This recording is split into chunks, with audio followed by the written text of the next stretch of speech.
So a little bit about myself. My name is Stan Rosai. I am the founder and editor of 8-Bit Digi, a local video game news site that mostly covers events in the Bay, video game and anime events in the Bay Area. I also do some tech events.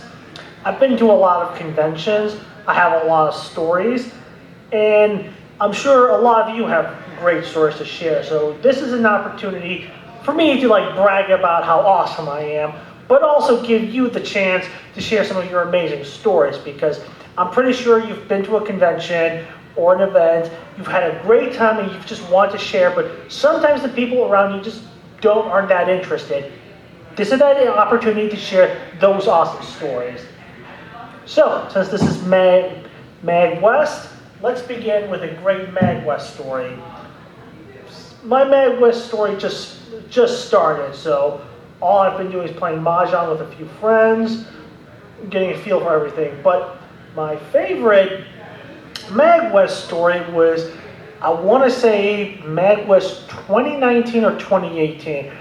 I can't remember which one, but what happened was I came here with a welcome, come on in. This is Convention Stories, by the way. Hello. So anywho, I was giving a panel on indie marketing, and my friends were giving their own panel on stuff. And so all of us decided to say, hey, let's sign up for the Super Smash Bros. Tournament. We did, and then when we show up, we won, simply because we were the only ones who showed up. Thus, we won by default. And that's one of my favorite MAGWest stories. So, anyone wants to share a MAGWest story? Come on up. Oh, and by the way, anyone who has the best stories will win a prize. I have this cup and thermos promoting the game Grand Blue Fantasy versus Rising and Grand Blue Fantasy Relink. Got a special PlayStation session last year. If you haven't played the games yet, they're pretty awesome. And I got this promotional stuff for the game Snowbreak Containment Zone that I picked up at Anime Expo. So whoever has the best stories will win one of these. All right. Good evening. My name is Mike. I'm a staffer here at West, but I've been to every MAGFest since the beginning. And my best MAGWest story, I think, was 2 Wests ago when the mini bosses were playing here, because they hadn't played in a few years. But they were the reason that I ended up going to the very first MAGFest, because the mini bosses were coming out to Roanoke, Virginia. So to see them, 20 years later here at MAGWest was just one of the best MAGFest experiences that I could have had right there. So that was just really great. So nice. Anyone else with a MAGWest story? Come on up.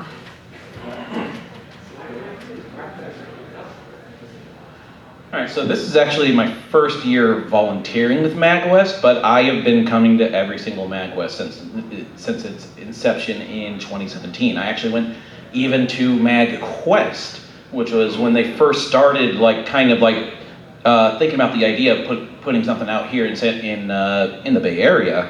They were doing it at a little convention center over in Santa Clara, so that's where they were holding it for the first 2 years. And I feel like I've just kind of become a staple of this convention, because I do a game show called Double Nintendare, which is like a Nintendo-themed version of Double Dare, the Nickelodeon game show. And I was always really wondering if it even go very well, because I'm just a relatively unknown person. The first time I did it was over at MAGFest in 2016. And I was doing it on behalf of the Nintendo website I was writing for. And I was just calling the show Nintendo Double Dare. And when I decided that, I want to do that again, but I'm not writing for this website anymore, I just, gave it a shot. It's this is the first year doing this. Maybe they're going to be desperate for content or people bringing panels out. And I decided, decided to submit it. And yeah, they were all on board having me there. And I don't think they were quite prepared for the level of detail that I put into the show, because I always want to make sure that the game show is very, make it feel like you're watching a game show on Nickelodeon in the 90s, on a Saturday morning. So it's just in between rounds, I have like 90s commercial breaks and stuff. I have all the music cues from Double Dare and stuff like that. And I think a lot of the higher-ups were just straight up genuinely shocked that I put on such a production value that it's just like, yeah, it became like no question that it's just like, yeah, we need to have you here like every single year from here on out, because like I apparently provided a gold standard of like, how to present something like that. Like it's not just a generic quiz show or whatever, you put some pizzazz into it.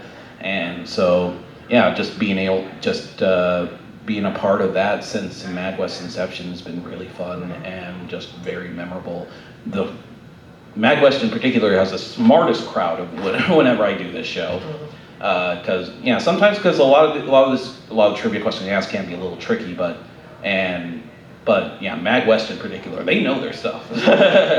So yeah, just being a part of this journey, being a part of this convention, and just being able to just be here from the inception has just always been a memorable memory for me. So yeah. Awesome. Okay, so before we go any further, we're going to put down some ground rules about what stories not to share. Let's keep it PG-13. Oh. And if you I didn't say anything audio. Oh no, not. It's like, did I? No. It's like I forgot to say this at the beginning. Let's keep it PG-13. Mostly because, if you've done something, let's just say if you've done something illegal, you don't want to confess to a crowd and have that show up on YouTube. And I'm not a lawyer, so I can't tell you if the statute of limitations has passed. I mean, you can tell funny stories, but let's keep it PG-13 and nothing illegal. All right. So, let's see. Let's begin with, since we have some awesome swag here, anyone has a story to share about the best swag they ever got at a convention? And let's make this interesting. Free swag. What is the best free swag you ever got at a convention?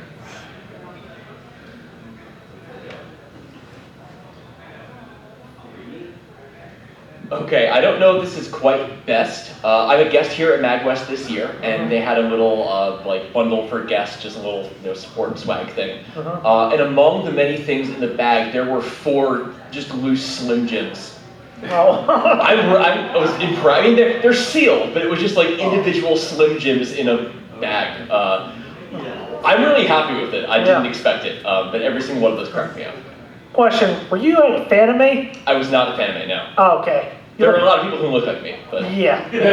You look like someone who has some great stories at Fanime. I have stories from MAGFest Super, but not Alright. Anyone else has a awesome free swag story?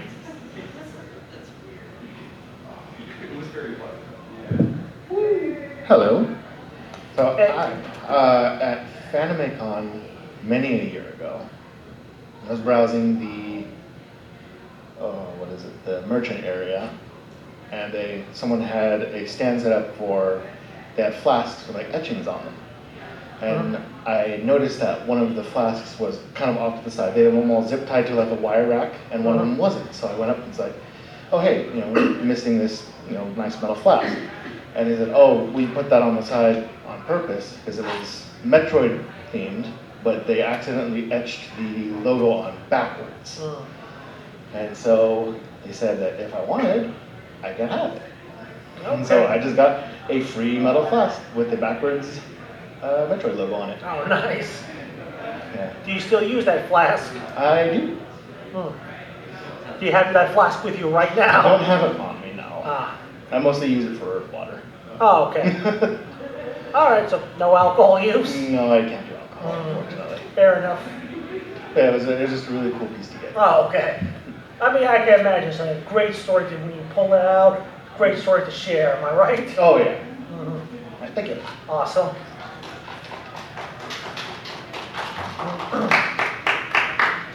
So does anyone have a great free swag story? Yes, come on down. I don't know if it's great, but this was when Crunchyroll Expo was still going on before they went on their hiatus and just stopped doing convention activities altogether. Yeah. Yeah, so like during this convention, like they were just giving free stuff everywhere, left, right, and it's like people would scramble to grab them. Obviously, it was kind of like Anime Expo where there was stuff, but Crunchyroll Expo would just have tables of like CDs, posters, T-shirts, and there was like a lenticular postcard of Banana, like the banana cat thing, and I picked it up. And like I knew that like the author, or I think the creator of Banana, was going to be signing. So I picked that up, and then I went to that. I managed to get an autograph session because like they only gave out like 100 tickets for autographs, and so I brought that lenticular Banana postcard and got it signed, and I still have it. Nice.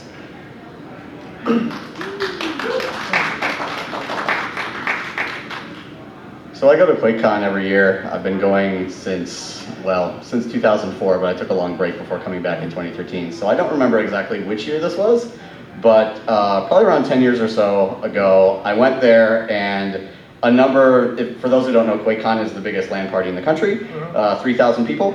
And they usually have a lot of vendors for PC peripherals, like Corsair is usually there, and a number of others. And this one year, they had Quake branded mice they were giving away. I think they were Corsair branded, but I can't remember. But various different contests that you could enter. You could enter a raffle. Sometimes they pick basically random what seat you were in. If you were going to one of these panels, they would pick some random person out of the audience. So not thinking much about it because I would win a whole lot of stuff. And I entered the raffle. Okay, fine. During the keynote, they announced, "Oh, I won." Yeah, I got nice. Great, cool. All right, so I go back to my seat, and I'm doing some gaming, and I guess Corsair had some kind of thing where they picked a random person in the hall to win a mouse, and oh, I won. I got another mouse. Oh, great. All right. Well, what are the odds of that? All right, cool. So finals runs around, and I guess you can all probably see where this is going. I'm sitting there with my friends. The con is wrapping up, and they call out a random person from the hall in the entire hall watching finals, and guess who it is? Hey, I walked out of the con with 3 brand new Quake branded mice. I wound up giving 2 away to my friends, so I still have one, but that's the luckiest I've ever been.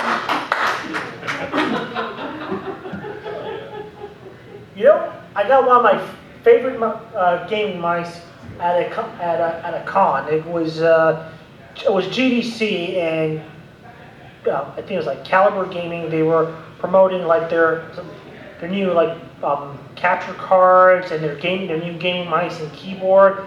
And I actually had a set to do an interview with them about their new stuff. And when I got there, they gave me their latest mouse. Like, hey, of course I'll take it. So, did the interview, took the tour, and been using that gaming mice ever since. It's one that you could customize your speed, how it reacts. It's been literally been built for first-person shooters. Yep. Okay, so does anyone has a awesome swag story, or should we move on? Okay, so I know one of the biggest reasons we come to a convention is to meet our favorite performers, creators. So I'm going to start off with one of my favorite stories of how I got the chance the story about how I got the chance to meet Yoko Taro, creator of Nier Automata. So, okay, I want full disclosure. When this happened, I've only heard of Nier Automata, but I wasn't that familiar with it. So I was at GDC, just walking the halls, waiting for my next meeting. When I see this line, I asked them, hey, what's this line for? And they tell me, oh, it's Yoko Taro is going to give a presentation, creator of Nier Automata. Since I've only heard of this game in passing, but wasn't that familiar with it, I said, why not? Go check it out. So I go check it out. Great presentation. He pretty much talks about how goes into detail on how The Legend of Zelda Ocarina of Time was the inspiration for the open world used in Nier Automata, because he wanted an open world that was, of course, big, but also not so big and easy to navigate. So if you play both games, you'll see the similarities. So after his panel, I get in line to get my photo taken with him. And then I'm inspired to go buy Nier Automata for the PS4. So I run across the street to the Target at the Metreon to get a copy of Nier Automata since I'm there. Turns out they've been sold out since Monday for this very reason, since everyone went off to get a copy just to have him sign it. But he's a pretty cool guy. So I'm glad I met him. So, anyone else has a great celebrity story they'd like to share?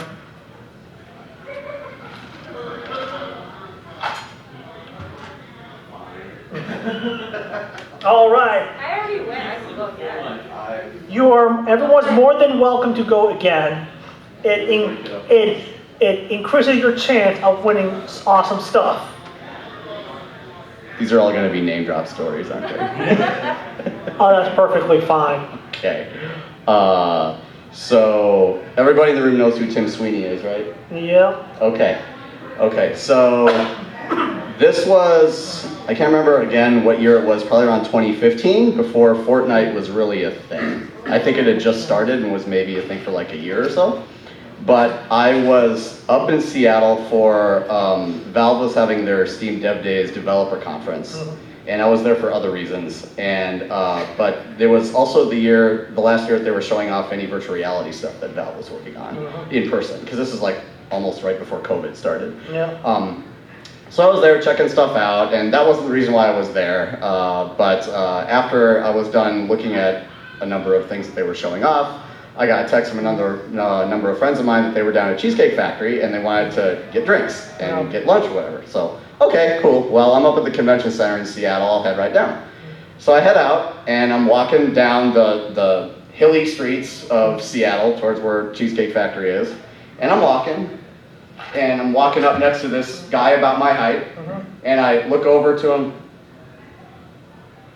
You're Tim Sweeney. He kind of turns over like, yeah. I'm like, hi. Like, oh, hi. And I was kind of like, where are you going? I think he was going to get lunch too, and so I'm trying not to be weird. Let's not be weird. When are you going to release the source code to Unreal 1? Like, it kind of got awkward a little bit, but that's the only time I've ever met Tim Sweeney. Question. You kind of look familiar. Have you also been at Oculus Connect? Yes. Okay. Were you also part of like John Carmack's team? I wasn't on his team, but I know him. Okay. Is your name Keith by the way? Yes. Okay, that's where I remember you. I'll sit down and I'll stay sitting down.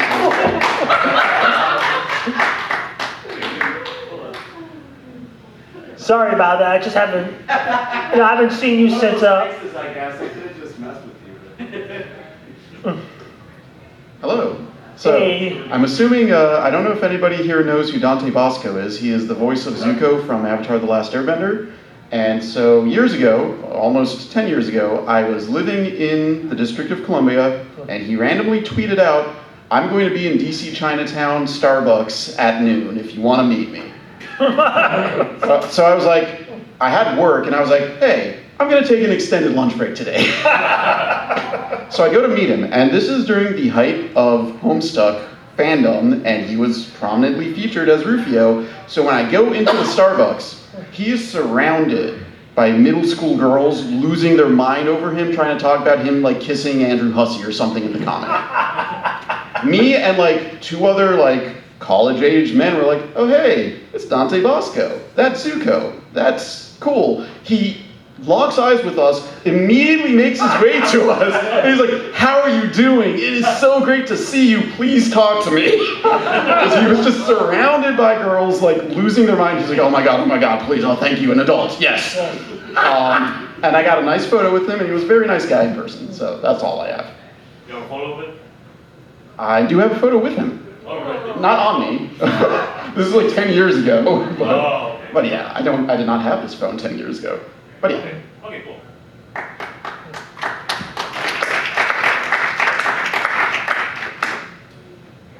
Anyone else has a celebrity story they want to share? Go for it. I don't think it's as exciting though. So this was at Crunchyroll Expo again, because they have this, I like to collect autographs, so I met lots of celebrities, but this one in particular stood out to me. So it was to meet Burnout Syndromes. They were a band who sang for like the anime Dr. Stone, Haikyuu, and such. And so, was it? It might be Crunchyroll Expo, or it might not. No, it is. It is. So they have this system where you have to line up early, and the first 100 people get a ticket to get an autograph. I'm sure we heard of a system like this before.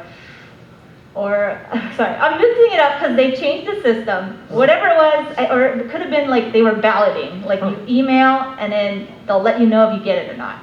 And I applied for 2 sessions, Saturday and Sunday, whichever one I could get, and I got none. And so I was devastated because they were the celebrity I wanted to meet. And the first day of, I think it was Crunchyroll Expo, I was walking around, because it was at the San Jose Convention Center, which is the same center as Fanime. And I think I saw them at like one of the hotels, and it was like 2 of them of the band, and I came over like, excuse me, are you Burnout Syndromes? And I think I kind of knew. I think my friend who was like translating for them said, hey, they're in the hotel, you got to get over there right now. And I went over there and I was like, oh my gosh, are you Burnout Syndromes? Can I get an autograph? And they're like, yeah, sure. But I had nothing on me. And so I think I had the signing board, but I had no permanent marker, and they didn't have one. And so I was like, oh, I can't get it. And they're like, oh, just come after the show tomorrow, right? The next day, I think we were waiting for the concert because they were gonna have their concert. And so like right before the concert, Burnout Syndromes had a signing session. And I was like, oh, I wonder if they'll let me get an autograph even though I didn't ballot. And because we were already waiting for the concert, like we were waiting like 2 hours at the front of the stage because we didn't want to lose our spot. And my friend said, you can go check, we'll hold the spot. And so I go out there and I find the signing session, and it's like near the end because the concert's gonna start soon. I said, oh, like, you know, I was expecting a no. I was like, hey, like, I didn't get to get a ticket to get their autograph. Can I still get one? And they said, yeah, you can. But I had nothing with me. I left it with my friends at the concert stage because I was expecting a no, and I was expecting to miss them. I'm like, oh shoot, let me go grab it real quick. So I run over to the stage, which is quite a walk away. I grab my stuff, I run back to the autograph session, and it's closed. Yeah, they were like, oh, I'm sorry, the session's over, they gotta get to their concert, and they're like, come back after the show. I'm like, okay, so I go back to the concert, I enjoy the concert, it was really great, the show ends, and then like, I wait outside kinda to try to find them, I wait a while, and they finally step out, and I go, can I get an autograph? And they're like, oh, sorry, come to our autograph session tomorrow. And so I was like, okay. So that was pretty much my last chance, right? Because and it was kind of like, ooh, the pressure is on because everyone just saw the concert. Everyone's gonna want the autograph now, right? I missed my chance on Friday, Saturday, and now Sunday I would have to like compete with everyone who saw the concert and became big, huge fans now. So Sunday rolls around, and I think they had like a really long line, and I was kind of like camping it and thinking like, okay, like I'll go towards the end. I'll go towards the end. And then towards the end, I come up like this time with a permanent marker and a board. I said, I know I don't have a ticket. Can I get in line for an autograph? And this time the staff said, yes, get in line. So I get in line, I get my autograph, and I don't have much time to talk to them, so I couldn't tell them about my whole ordeal, but here I am telling you guys about it. But I got it. Thank you for sharing your amazing story. Now, come on down. Okay, I need to make sure I can say this. This is not my story. It is a story of a family friend that is very relevant and entertaining for the topic of celebrity encounters at conventions. Is the story, does it involve anything illegal? Nothing illegal, nothing that's going to implicate anybody. I won't even use the person's name. Okay, if you don't want to use the person's name, it's okay. We'll just call them whatever you like. Okay, let's call him L. L is a family friend. My dad's a longtime business partner. Old school nerd. Like, he's in his 60s now. Someone who's been going to like Star Trek conventions for ages and ages and ages. Went to a convention some years ago, and David Prowse, who was the model for Darth Vader, was like the person wearing the suit for Darth Vader was there. Went in the autograph line, and he could tell his eyes were starting to get glazed over. People kind of, oh my god, what was it like being Darth Vader? What's George Lucas? Just every single question, just everything he's heard before over and over. David Prowse professionally was a bodybuilder before he was Darth Vader and doing that kind of acting work. So when it's L's turn, he comes up and says, hey, David Prowse, I'm really having trouble with my weightlifting form. And his eyes just light up. He's like, oh my god! And he puts everything down and steps aside and like gives him a small weightlifting lesson. One, amazing story, but two, also everyone is sick of hearing the same questions over and over. Yeah. Like, that is just a nice thing if you do encounter someone like that. Yeah. It's worth having that kind of actual connection. But thank you, L, is the moral of the story. Nice. That actually reminds me of another celebrity encounter I had. Well, it wasn't an encounter, it was an interview I had with the director of Dragon's Dogma 2, who was also well known for his work on the Devil May Cry series. I was having his interview with him at the Capcom's office in San Francisco early this year, and it was a standard Q&A session. And then when I asked him about what is the one part of Dragon's Dogma 2 that he's most proud of, or that he's most excited for players to encounter, right away I could tell he wanted to answer this question, because he just got all giggly about it, and of course he could not speak English properly, so he's explaining all of this in Japanese, and then his translator's translating, and then he just explains to me everything he just told me, which is the part of the game that he's most excited for players to encounter is the riddle of the Sphinx. So if you've ever encountered that part, just do realize that is the director's favorite part of the game. Mm-hmm. Anyone else have a celebrity story? No? Well, I want to, yes. Sure. Okay. Give me a second. No worries. Alright, so this one is mostly a lesson on how not to be around celebrities. Given to me specifically directly by a celebrity because of some other people that was not me. Oh, okay. Alright, so anybody here go to Super MAGFest? Cool, woo! Hi, I'm running accessibility there if you ever need help, and I'm starting it here next year. Woo! Alright, so several years ago, I was going to go to the the panel presentation pre-autograph for a group of people that includes Evelyn McLean. Anybody not know who? Okay, just in case, she is a opera singer who also does the voice of GLaDOS in Portal, and she does the what's her face name? King Fortress 2. Administrator? Yes, thank you, administrator, and some other stuff. And I'm a huge fan of her, even for the opera part.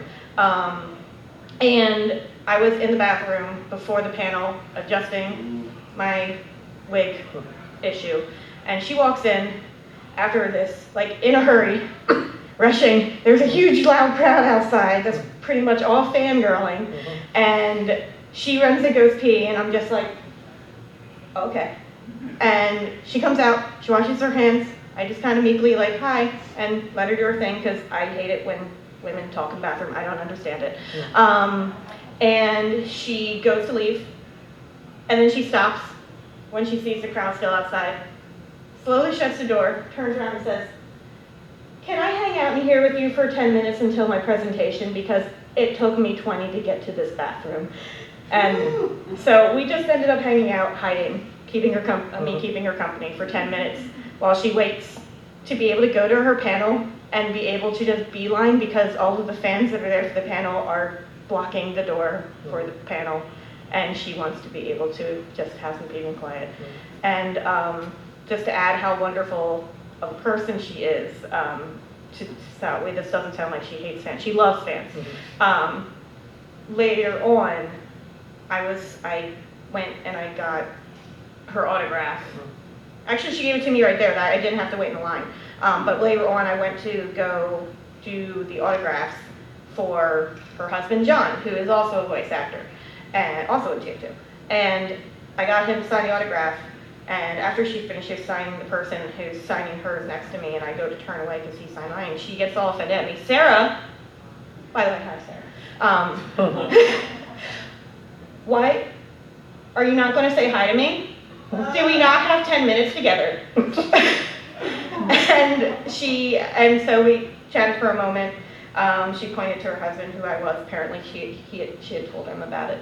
And anytime since then I've run into her, she actually remembers me. And apparently, this is a common thing because she also is the voice teacher for my friend in Seattle. Oh, wow. And when I told her that I was friends with this person, she remembered it. And apparently, that's how my friend started teaching with her, is the same thing as just ran into her and it came up. And she apparently has a history. I've talked to lots of people. She apparently has a history of doing this, and just if she knows you, if she's met you once, she'll remember you forever. And it's really, really impressive. But yeah, just don't crowd people. Let them use the bathroom. Yeah. And she always asks me to tell people that from now on behalf of celebrities everywhere. So, anyway. Thank you. So I'm going to end the celebrity session with another celebrity story of my own, where I met a celebrity by accident. And actually, this happened to me twice last year, where I meet a celebrity by accident, not knowing who they are until a few weeks later. So the first time this happens is at Anime Expo 2023. I'm in front of the convention hall taking cosplay photos. I meet this awesome crossover cosplayer. Guy is cosplaying as Ed from Good Burger. His cosplay is Ed Yeager. It's a crossover between Ed from Good Burger and Aaron Yeager. So I'm thinking, wow, this guy looks amazing. So I get his photo. Then a couple of weeks later, someone points out to me, yo, Stan, that's actually Ken Mitchell who plays Ed on Good Burger. Turns out he was at Anime Expo in that cosplay. And I didn't even recognize him, which I'm pretty embarrassed because I loved watching Keenan and Kel growing up back in the day. Now, the second time was a little more obscure because and what happened was, it's at Fan Expo San Francisco. I find this amazing Your Family cosplay group. It's an actual family cosplaying as the Your Family. I get their photo, and then a couple of days later, the husband in the group, reached out to me, hey, can I have a copy of that photo? No problem. I check him out. Turns out he was one of the co-founders and CEO of RottenTomato.com. Oh. Yeah, and that is how I met two celebrities by accident without even realizing it. Okay, let's see. Next topic. Let me see. I have a list of it right here. Let me just pull it out.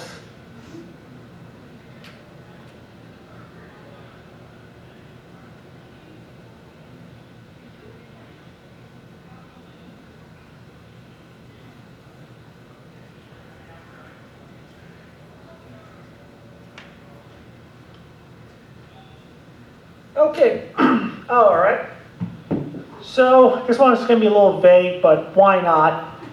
Favorite convention story. What is that one convention story you just love sharing with everyone? For me, is going to the Gundam VIP party at Anime Expo 2022. First Anime Expo after COVID. I go with my friend. I get invited to the Gundam VIP party. just in case you missed the earlier presentation, I have a independent video game news site.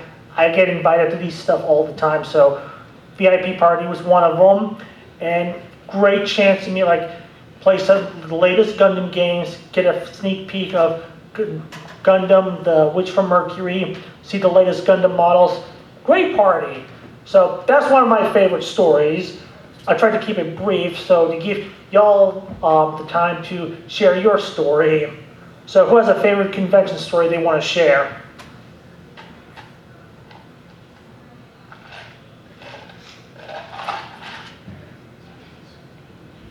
Anyone has a story to share? All right, the hero.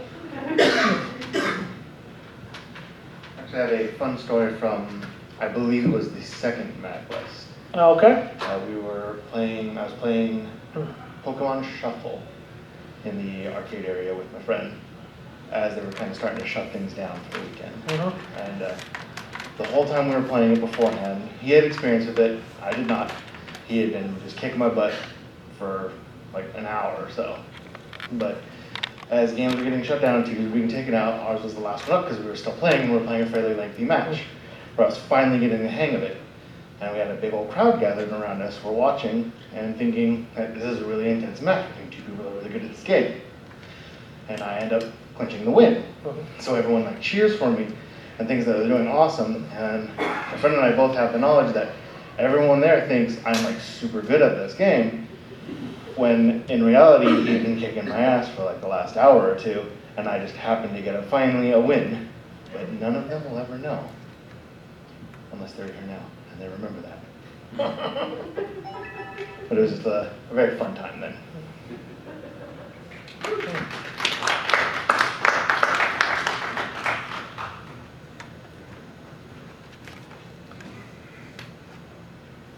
All right, hello. So I have one from Super Smash Con, which is a Smooth Brewer Smash Brothers tournament convention in Virginia. Oh, nice. From a while back. I'm not good at the game, and I don't pretend to be, but I'm there because my partner and I, we table, we sell art, we go to conventions, and sometimes that takes us around the country. We happen to be in the same hotel as Mewtwo King. And so that hotel had complimentary breakfast. It was also 105 degrees Fahrenheit outside. That's going to be important later in the story. So in the complimentary breakfast, I'm eating with my partner, and I point out that's Mewtwo King. He's really one of the top level Smash players. He's not a very clean person, I would say. So he's eating yogurt. It's getting all over his beard. It's getting all over his neck. It's getting over his shirt. There's a woman next to him trying to flirt with him throughout all of this, despite this. And he doesn't seem to be noticing that there's another human talking to him, or he's just very good at tuning that out. Or maybe the yogurt spill was intentional. It could have been a strategy, and it wasn't working. Anyway, even though the hotel was walking distance from the venue, it was so hot outside that I was I'm getting an Uber. I know it's only a 2-minute walk. I am not doing that walk in this weather. It was just too much. So my wife gets into the Uber, I get into the Uber, and then the door opens again and Mewtwo King gets into the Uber. And I was hey, Mewtwo King, Jason, how's it going? This is an Uber, you want to split it with me? And he just looks at me and he's what's an Uber? And I just look at him and I'm are you being serious right now? He's what are you talking about? And I was just he's can I get a ride? And I was okay, if you want to split the cost with me, yes. And he was just what cost? And then I just stared at him a bit. He still has yogurt over his face and beard. And I was you gotta get out of the car, Mewtwo King, I'm sorry. I can't take you to the unit after this one. You're famous, just not that famous to me. So at the tournament, he got into the group stage with one of my friends, and I told my friend, sorry, you're not making it. You have to play against Mewtwo King, because he's there. So in the group stage, my friend who's in the tournament, who's in the same group stage as Mewtwo King, is trying to go to his match with one of the other guys in the group. Mewtwo King is sitting there because he had just finished his match. He's leaning back. He's on his phone. He's so casual. And then the TO comes by and they're hey, Mewtwo King, you gotta move. We gotta do a match here. got 2 other people here who need to do their match. Meter King looks up, looks at my friend, looks at the guy he's about to play, and just goes, nah, and then goes right back to his phone. And then later would force stalk my friend. And that's my story. Okay, I was also wondering, was there still yogurt on his beard, or? You know, if there was, it might have evaporated in that like Virginian heat. It was really hot that day.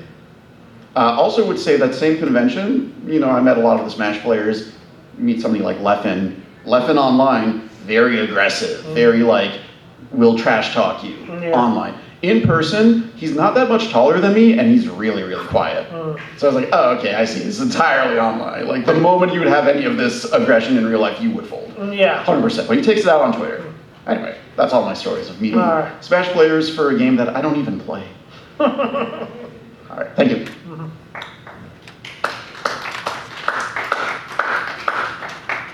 Anyone else just has a random convention story they want to share? Anyone?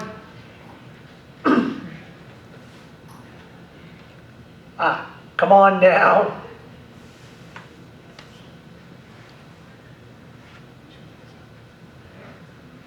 Hello. Hello. So we have been going to FanimeCon with some of our closest friends for years. And one of the first years that we started going with them, we had gotten a room with 2 beds. 2 queen beds, no problem. So at one point, they came back to the mutual hotel room, put all of their bags onto their bed, realized they didn't have anywhere to sit to eat their food that they had gotten, and so they went to sit on our bed to eat said food. And they were hot dogs with mustard and onions and jalapenos and all the good stuff. And one of them had set it down, probably went to the bathroom, and then came back and sat on it. So we had mustard on our bed. Didn't say anything. We come back. Why is there mustard on our bed? Why is there mustard here? And then he told us, oh, this is the story about why there's mustard on your bed. And he told us what happened. Well, I got more upset than I should have, honestly, but I got really upset. And I said, well, how come you didn't have housekeeping come and change the bed out? You know, why didn't you change the sheets? Oh, I can't afford the tip. So I think that we put a towel over it, and then my husband traded spots with me because it was on my spot, but the rest of the time I was just stewing with frustration about it. After the convention, we went to meet up at their house, which we had a key for, again, longtime friends, and so we went in there, and we realized that we had accumulated a few bottles of mustard. So I just went, hey, we should put the mustard on their bed. And at first he goes, we're not pouring mustard on their bed. No. They'll take the bottle and just lay it like a baby onto their bed. And so we took all of these bottles of mustard and laid them on the bed. And then we were just hanging out in the other room. They come home, and he walks into their bedroom to put the bags down and goes, why is there mustard on our bed?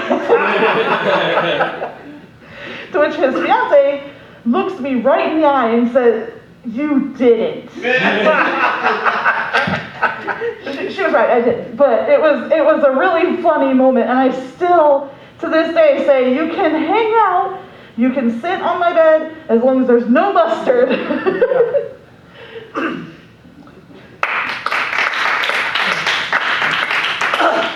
Well, like they say, revenge is a dish best served cold. Anyone else has a convention story they just love to share? Completely random. All right, moving on. How about, well, when we go to, a lot of us go to conventions, we are introduced to new movies, new video games, new anime.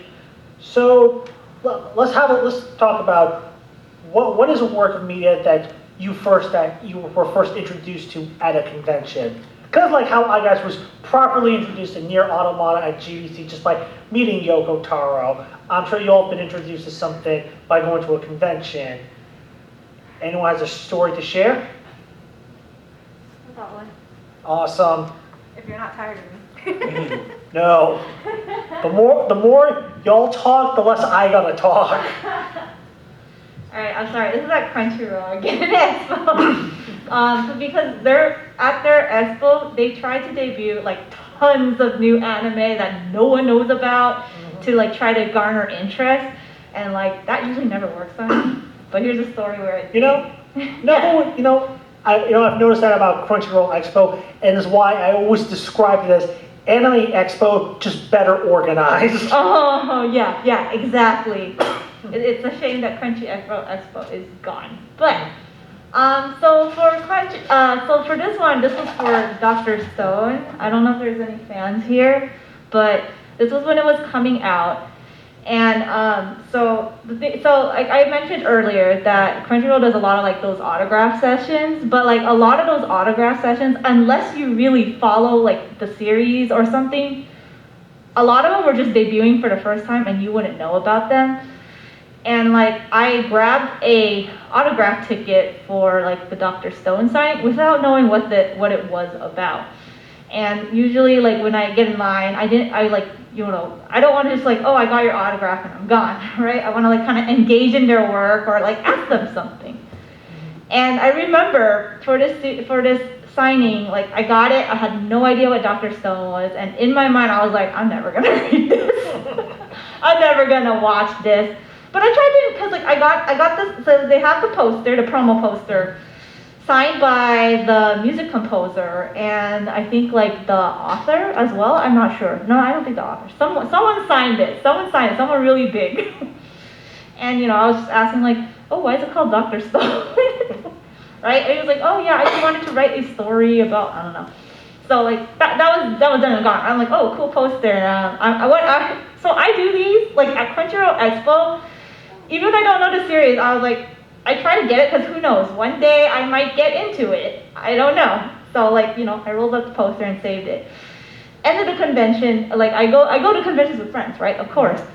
And my friend tells me like, yo, you should really watch this series. Like cause like, how they have those showing panels, kind of like Anime too, where you just introduce yourself to the anime. And I think he was like really burned out, tired, like from convention, obviously. And he just sat and wanted to chill. He's like, yo, I watched this series. You have to watch it. You'll love it. And that's because it's about science, and I love science. And I was like, yeah, maybe one day.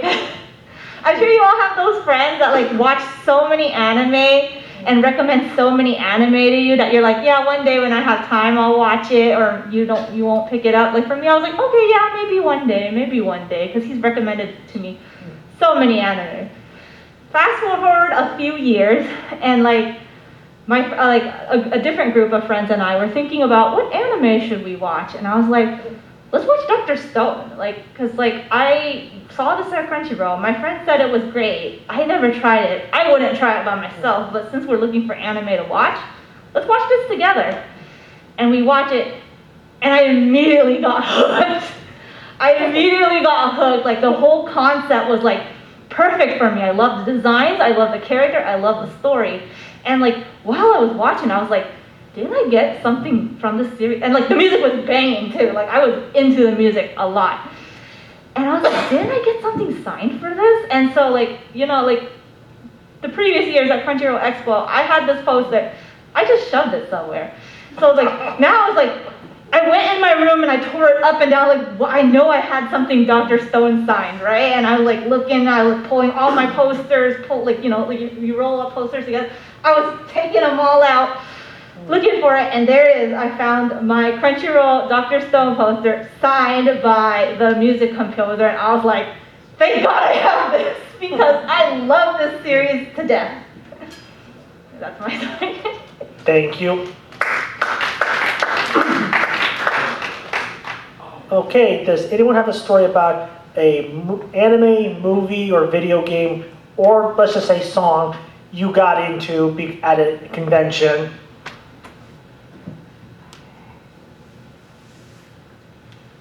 Come on down. You know, you got 9 minutes. What? 9 minutes left. I'm off. I'm done at 12:30. Wait, oh, okay. Oh, for whatever reason, I thought that was just an hour. Okay, all right, never mind, don't mind me. It's okay. All right. Welcome back. Thank you. Now, is this also another story about revenge? No. This time around was when we were a little bit younger, and we had some friends, and we had all just finally become of age. And so we were like, let's go to all of these different events at FanimeCon that we couldn't go to because we were too young. And one of the first ones that we went to was Yowie Night, and I promise that this is a PG-13 story. I promise. I'll allow it. We went in, and they were playing a new anime that was supposedly a yaoi. However, as the night continued on, it was just a regular romance anime that just so happened to have 2 men in it. And as we were watching it, myself and one of my friends that we were watching together both went, "This is so cute. This is the sweetest show ever. Oh, I love it." And there was this one person in the back who ended up leaving very angrily because it wasn't the content they were promised. They were very stereotypical, but they left. We had a great time. We were like, oh, we'll just go in and see what it's about, and we can leave anytime. But then we went in, and after leaving, I went, man, I wish I knew the name of that show. That was such a good show. Oh, I loved it. We didn't even get to watch the whole show because it was not done yet. Fast forward a couple of years, and Crunchyroll has like their new seasonal shows coming on. There were a couple of titles that I didn't know what they were, and so I popped them on, and one of them I was like, okay, cool. And then that second one, that was the show. And I went, there it is! Finally! After all these years, I found you! And now it's my favorite show. What's the name of the show? It is called The World's Greatest First Love. The first what? First Love. Oh, okay. Yeah, it's really cute and really corny. Oh, Sometimes that's all we need. Exactly. Thank you. thank you.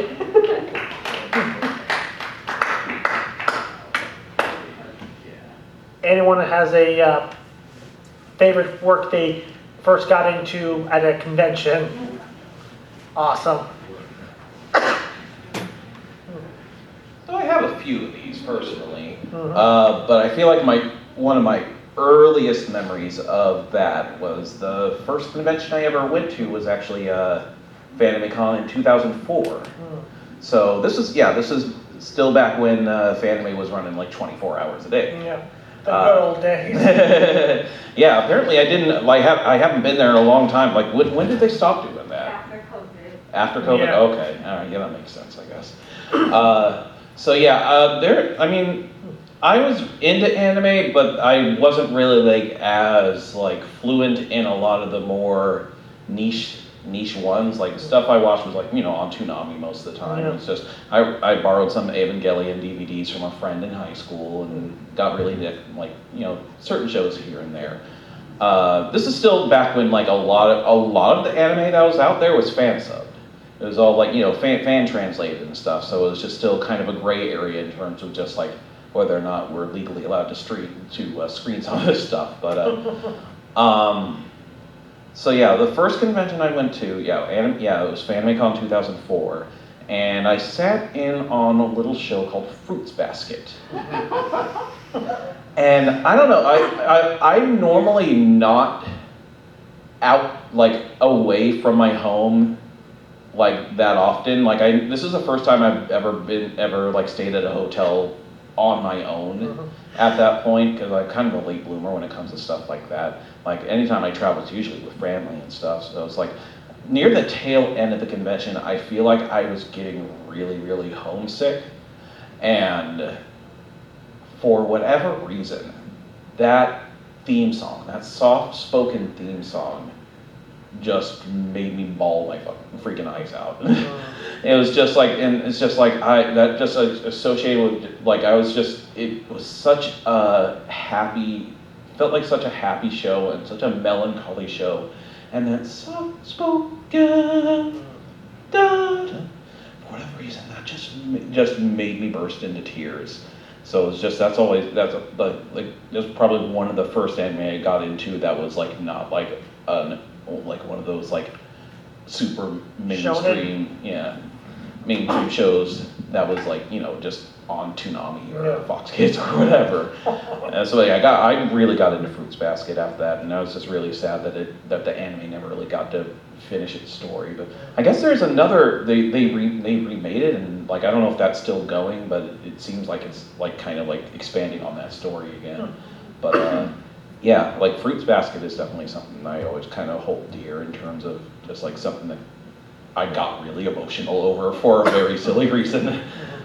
But yeah, that's all. That was just a nice memory, a nice melancholy memory. Nice.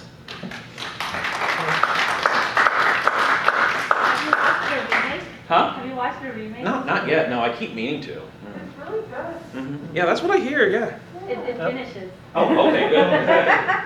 So you get closure. Yeah. Anyone else has a favorite work they found at a convention? No? All right, moving on. So, let's talk about the first convention we all ever went to. I know it's I went only... to one called Anime. My first convention was, sadly, the last, what's it called? Airbender. No. Having a brain fart. What's that Comic-Con they have in Anaheim now? WonderCon. WonderCon, yes. My first fan convention was the last WonderCon they had in the Bay Area.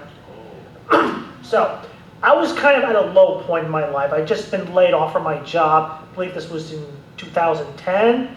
So my buddy decided to cheer me up by getting me a ticket to go with him to WonderCon. And I said, sure, why not? It was a nice gesture. I got my ticket, and an hour before I was supposed to meet up with him on the Caltrain to go to San Francisco, he calls us, yeah, I'm sorry, buddy, I can't make it, I got work. Like, oh, this was your idea. But you know what?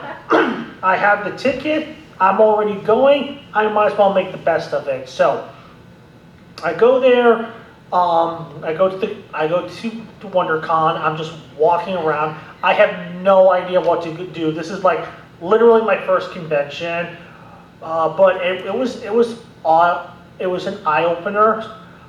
Capcom had this pretty awesome booth selling all sorts of video games. However, I'm just unemployed and broke, so I can't really be spending anything.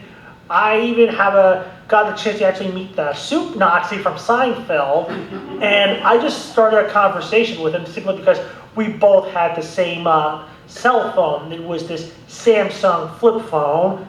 Anyone remembers flip phones? Right? Nice. Yeah, I got the Galaxy. Yeah.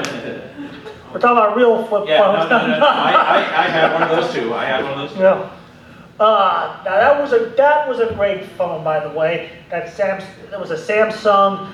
I bought it, I want to say, in 2006. I didn't get rid of it until 2013. It lasted that long. That's how good it was. So I'm just walking. Then we have a great conversation. He lets me. I get a picture of him for free since we had a pretty good conversation. Just walking around the rest of the convention floor. Even bumped into Richard Kiel from the 00 from the James Bond movies. Great fella. I recognized him right away. I'm a huge love the James Bond fan. Also, I loved him in Billy Madison, classic movie. I was probably there for four hours before I decided to call a day. Since again, first time going, I have no idea what I'm doing, and I just hopped on the train. But even though I was there by myself, not knowing what to do, it was still a wonderful day for me because it really cheered me up after everything I've gone through the last few weeks. So, anyone has a first convention they want to share?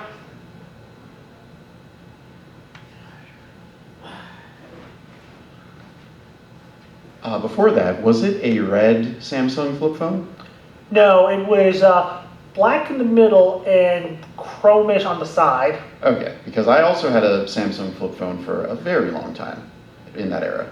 So I shared this story before at one of your panels at Fanime a year or two ago. Oh, yeah. My first convention was KatsuCon 2010, which is the first time they held it at the Gaylord National. So it was a brand new location. It's the current home of KatsuCon. That's in Maryland.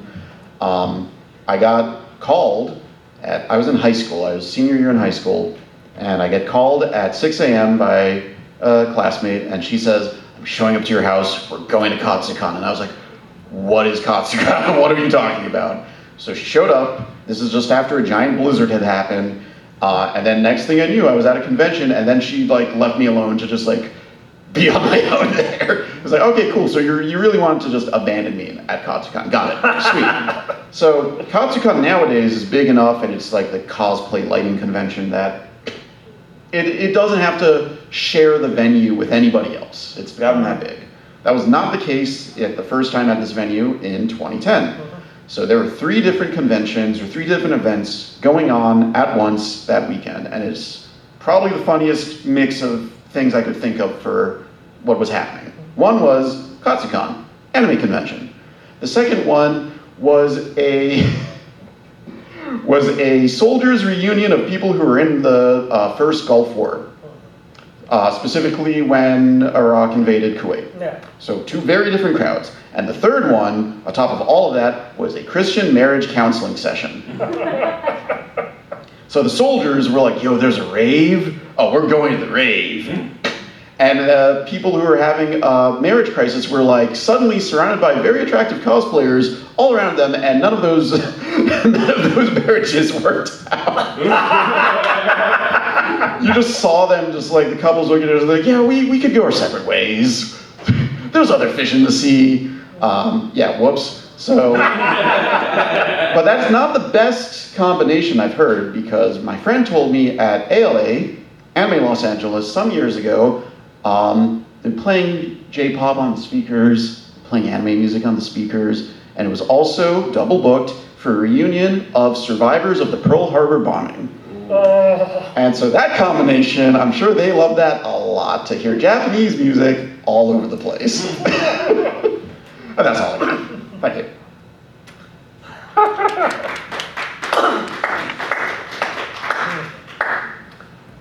That reminds me of this pretty interesting about how I got into K-pop. Back in my community college, there was this group that was very into K-pop and J-pop, and one of the guys really got me into some of their songs. And you want to know what the group was called? It was the Veterans Club. Yeah, veterans are huge weeb, by the way. Especially if they've been stationed in Japan or Korea. So does anyone have a first con story they want to share? Anyone? Okay, moving on. Let's see. Okay, who has a bad con experience they want to share? Hopefully a lesson for other cons to learn. All right. I got some votes. All right, so there is a local anime convention where I'm from, Spokane, Washington, Okay. called Kuro NekoCon. And I never really normally go there, but when I started branching out my game show that I was discussing earlier, I said, you know what? I'm here. My girlfriend's here. Let's submit it here. So it's I submitted my panel there, and it got approved. It got scheduled and all that stuff. And so we both show up to the convention and say, oh yeah, I'm here to pick up my my guest badge. It's okay, yeah, that'll be $35. So they did not disclose at any moment whatsoever that even if you're providing programming, they charge you full price admission to the convention, which is just like, in my experience, is not a thing that conventions do, like at all, for people that put on panels. Like, I know anime conventions can be a little different, some anime conventions have little like stipulations, like, okay, if you provide this amount of content, we'll discount your badge or get you a free badge or for this amount of people. But it's like, to just completely not comp the badge at all whatsoever was very, very frustrating and just kind of soured our whole experience. I just straight up wanted to walk away and just not even put on the panel, but I feel like that would be unprofessional of me to do, even if it's just like kind of a relatively small convention. And it's just, I'm sure there's people who saw that on the schedule and it's just like, oh, that seems like fun. And we got a good small crowd there, but still, it's just, ever since then, I just never went back because, like I said, it just did not disclose that part at all, and I'm still angry.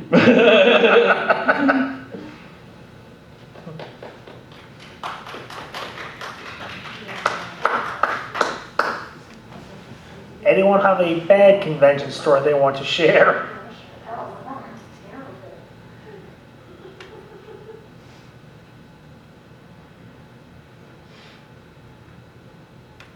There was a year where we went to FanimeCon. My wife and our two friends, the same ones with the mustard. Where I believe the year prior they had finally gotten a good system for getting people checked in efficiently, and then so everything was great. And when we got there that year, like we found out the day before we were getting everybody, they were going back to their old system that was really slow and terrible, and so it took forever just to get our stuff, and it was pretty much the whole first day. It really sucked. And I don't know what was going on with everybody, but everyone in the group, except for me, was having, for some reason, a very miserable weekend. Everyone was grouchy and grumpy and short with each other. And I was trying to be happy. Which Fanime was this? I can't remember what year it was.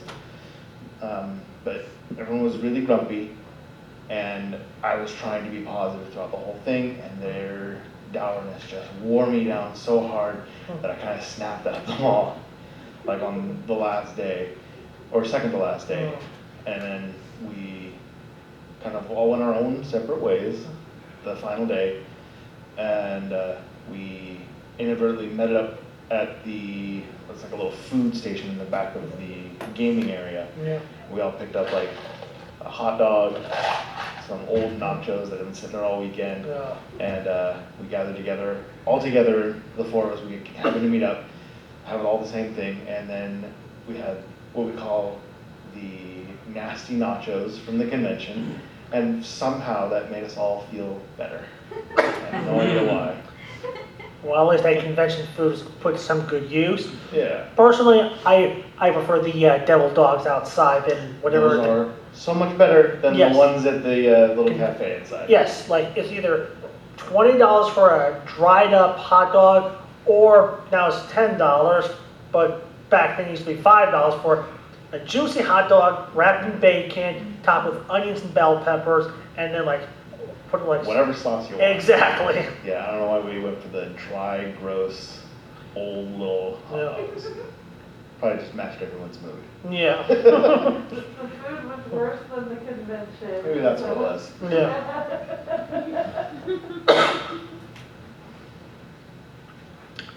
Anyone have a bad convention story to share, or? Okay, it was my first convention with two friends, one who I'd known a long time, one who's a new gal pal that I had met like 2 months prior, and we were all going to the convention. It was the first time I was going to a convention without mom. All right. Yeah. Yeah, I had my own money and my own bank account. I could do what I want. And so I budgeted everything out. I was doing great. I went to the dealer's hall. I got some shirts. All right, cool. I went to pay for the shirts, and they said that my card was declined. And I immediately went, this is day one, and my card was declined. That's not right. Went back to our hotel room and had to get on my friend's laptop to see it says that I have a balance of negative $2 for some charges that I did not make. And so I had to call my bank and leave a message.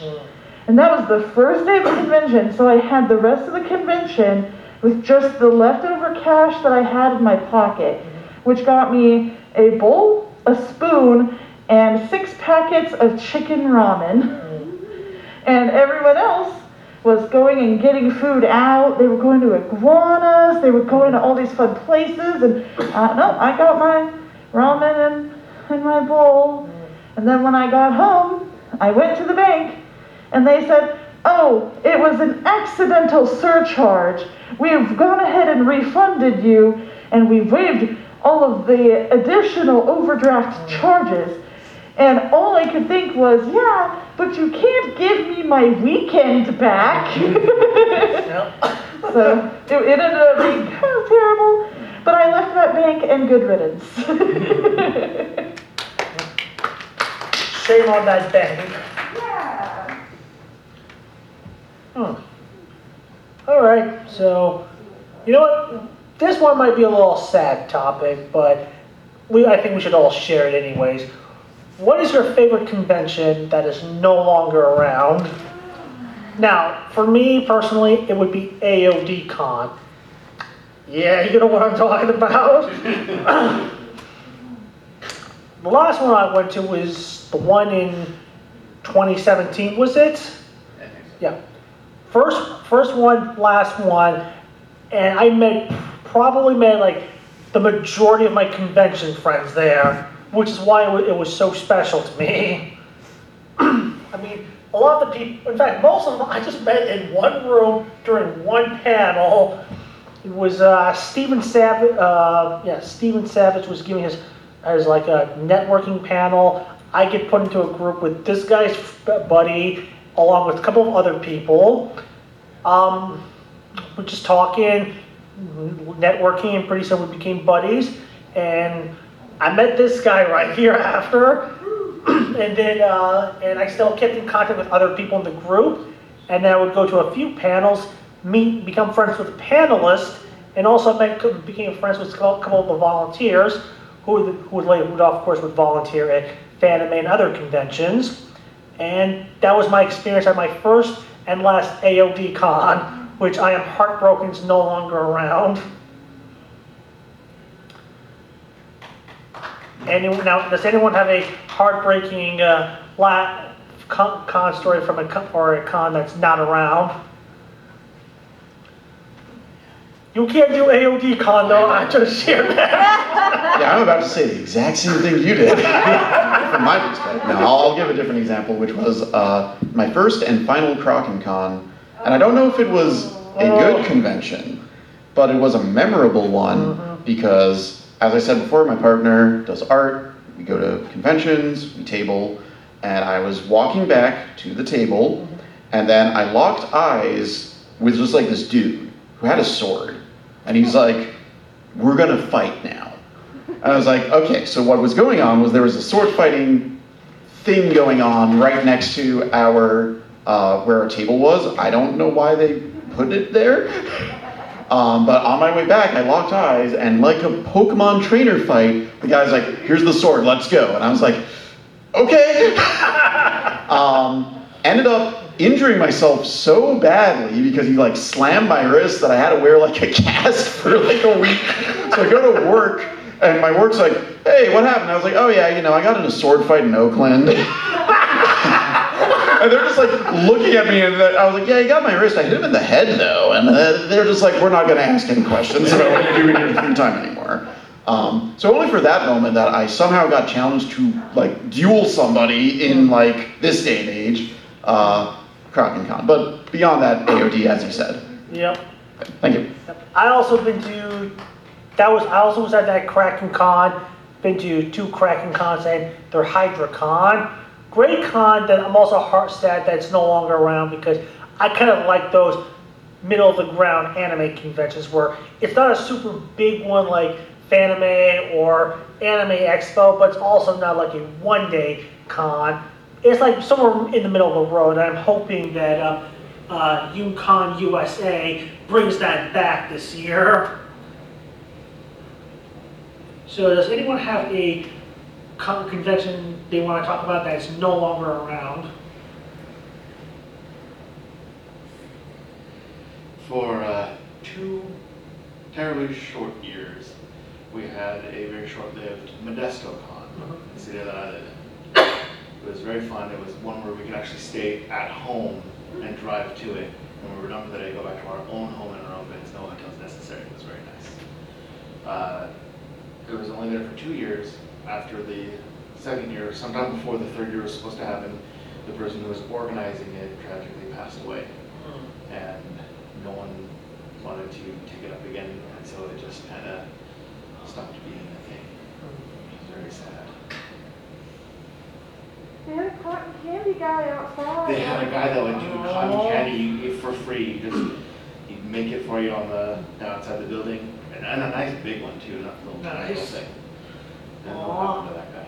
We need cotton candy guys. We need cotton candy guys, we need soda jerks. Yes. Speaking of food, so at the first Kraken Con I went to, Kraken Con 2016, I went to multiple guest panels, and at every single one of these guest panels, there was this guy just trying to give out donuts to the guests. None of them would take the donuts because they all had heard of a bad experience where someone laced the free food with LSD and creating a great trip for everyone, so they didn't want to experience that. Also, don't offer free meals or free food, consumable items to random strangers. They're going to be suspicious of what's in there. Anyone has a last con story they want to share? Yeah, so there's actually kind of a special one for me. SGC, also known as the Screw Attack Gaming Convention. Okay. Where's this? Huh? Where's this located? This was in Dallas, just outside of Dallas. The one I went to, got to Dallas proper the second time I went to it. But Screw Attack, for those that don't know, is a video website, a video game website. They do like top 10s and stuff, and they introduce people like the Angry Video Game Nerd, the Game Over Thinker, Death Battle. A lot of just content creator kind of like spawned from that website, and it was popular for a while before they got ate up by Rooster Teeth, and then once they kind of like once they shut down Screw Attack, they shut down the Screw Attack Gaming Convention as well. They just kind of assimilated then, and now Rooster Teeth is gone now too. So, but I feel like the Screw Attack Convention was really interesting. Like the first one I went to in particular, like. They had some high-profile guests, like they had Brandon Floss, they had Angry Video Game Nerd and Keith Apicary. They got Noah Bushnell to speak. I don't know if anybody remembers this friggin' dude, but they got Jack Thompson to speak. Oh wow, the lawyer, right? Yeah, the lawyer that was just constantly going after video games anytime there was some kind of school shooting or something. It's just an absolute nut job. And he actually kind of composed himself pretty well. He was, felt like he was level-headed. He was kind of talking about where he was coming from with a lot of stuff. I mean, obviously he kind of went back on all that stuff as the years went on. I just want to double check. Was this before or after he got disbarred? This is before. Oh, okay. Yeah. So so it's just he made a good case for himself when he did host that panel. But I feel like, he just kind of went back to his just old trollish ways and, eventually got, disbarred. But that was really fun. They just lots of fun little screens, like they were doing screens of the Mario Brothers Super Show and the Zelda cartoon. A lot of people were just riffing along with those. That was a lot of fun. There was I think Sega was there. They actually were debuting. They actually had a demo. They had a little preview of Sonic the Hedgehog 4 when that was first coming out, when people were excited for that game. But Screw Attack, that was a super special convention. It was a lot of fun. It was a lot of fun. Just very tight knit like this. Even small. It's honestly even smaller than this one, but it still had that same party vibe of just something constantly going on. And I definitely missed that a lot. Nice.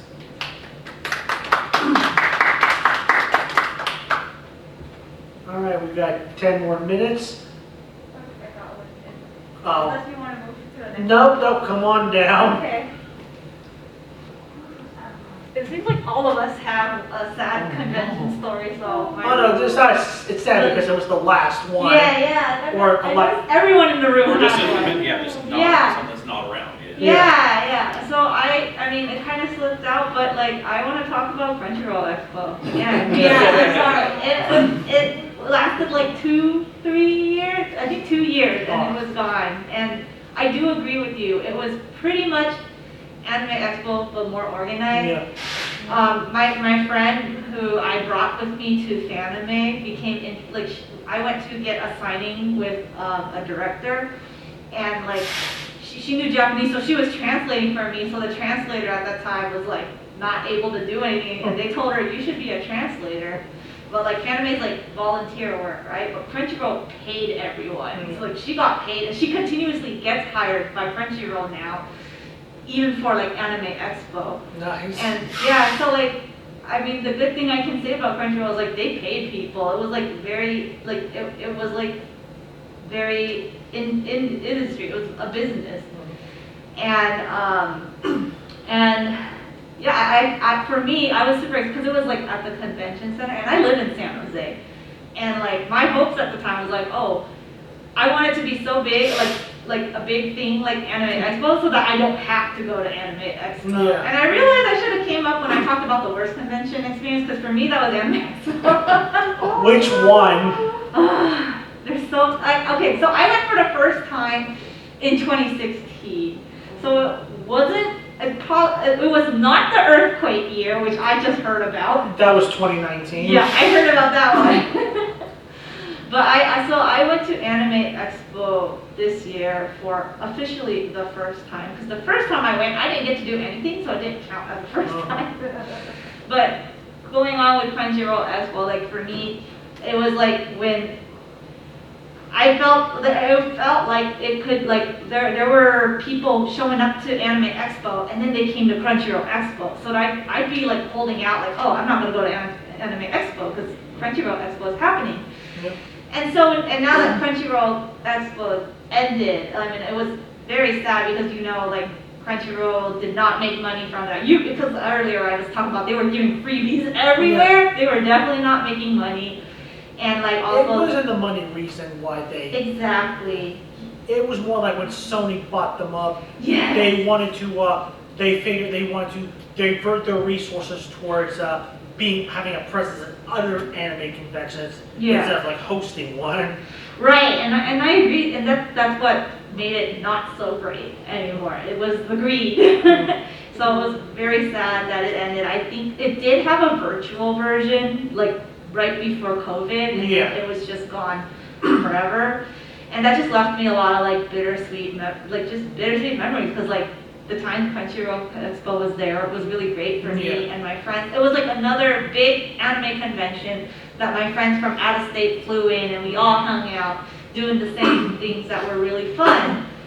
And like, you know, now it's gone. That's so like now I either get to meet people for Fanime, which not everyone goes to, because like I have friends in other states, they're like, I'm not flying for Fanime. My one out-of-state convention is Anime Expo, and Anime Expo is too far from me, and I hate it. You know, that's odd because I've met people who would rather go to Fanime for free than get paid to appear at Anime Expo. Oh, really? Yes. I don't know anyone like that. I would like to know about that. But yeah, so like a lot of panels that I was interested in at Anime Expo that would show up for Crunchyroll, I mean, they're not at Fanime. So like in the past year, like, so there used to be a mobile game that would show up to Anime Expo and also Crunchyroll Expo, and that's where I got like their autographs and such. And then, so like I started a project where I like did a fan-made zine where artists and writers like collaborate together to write for this mobile game. And I was like, oh yeah, when Crunchyroll Expo comes back, I will give it to the devs. And Crunchyroll Expo is not coming back. So I made the trip to Anime Expo this year to present it to them. And unfortunately, the developer was sick, so I didn't get to get, so he wasn't there. But what was crazy is like, so the last Crunchyroll Expo was in 2018. I was at Anime Expo this year, 2024, and I was just in some random panel, and some guy goes, "Hey, were you at Crunchyroll Expo?" And I was like, "Yeah." I was like, "Were you at the game was called Grand Summer, were you at the Grand Summers panel?" I was like, "Yeah." I was like, "That was in 2018. He's like, "Yeah." I was like, "How did you remember me?" He's like, "Your face." I was like, "But that is so long ago." But yeah, that's the Crunchyroll Expo influence still there, even at Anime Expo. Came out of nowhere. So we got a little bit more time left. Anyone want to hear the Anime Expo earthquake story? Yes. All right, so yes, I was at Anime Expo 2019 for the earthquake. Here's my story. So one of my friends, he's an event organizer, and he had organized a charity fundraising event for Faye Matei, and at a bar a couple of blocks from the convention center. Present there was also Kira Buckland and Billy Katz from JoJo's Bizarre Adventure. May he rest in peace. So there was a like Smash tournament going on, and the money was being raised for a charity. I think like a education for women in computer science, something like that. So I was at the bar with my friends, just watching everything happen, and then all of a sudden, the room, everything starts shaking. It's like, wait, what's going on? I said something. I know I was like 3 drinks in, but even I wasn't that drunk to be like shaking around, so I knew something was up. And it turns out it was just an earthquake. And then we just like froze for a second, looked around, and just went back to the festivities because, come on, we live in California. It's a Tuesday. It's also probably one of the most infamous. Was also happened around the same time that infamous line con happened at Anime Expo, where whatever security agency they hired to manage the lines was so incompetent. The LAPD had to step in and take over, and you know you've messed up when the when you make the LAPD go viral for something positive. All right, that's it for convention stories. Time for the prizes. My 2 favorite stories. Revenge story, you won. Yes. Come grab the prize. And you have a lot of that music story at the end was also great. Come grab a prize. So what I got here is promotional material for Snow Break, which I got from Anime Expo,